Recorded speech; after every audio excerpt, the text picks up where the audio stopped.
Okay, true open merchandiser. Replace the condensate pan heater thingy-majobber.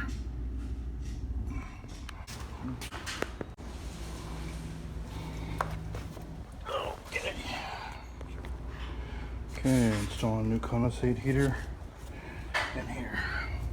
My repair worked for 3 weeks. Good deal.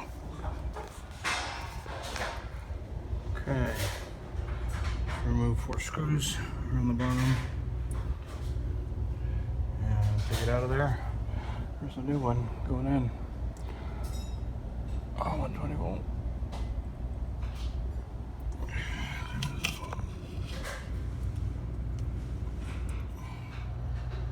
Okay, a trick to getting this corner screw out back here.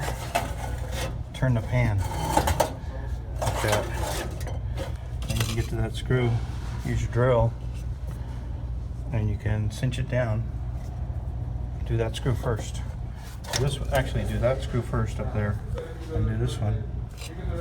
Then swing it into place. And you can do that screw and these two.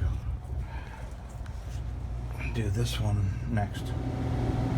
Okay, it's all back in again. Get it over there, there. All checked out. I held up the float and used my infrared gun to see if the element heats up, and it does, so should be good. And I put water in it before, and the float rises when there's water in the thing, so should be good. Finally got a haircut. Got the mop cut off.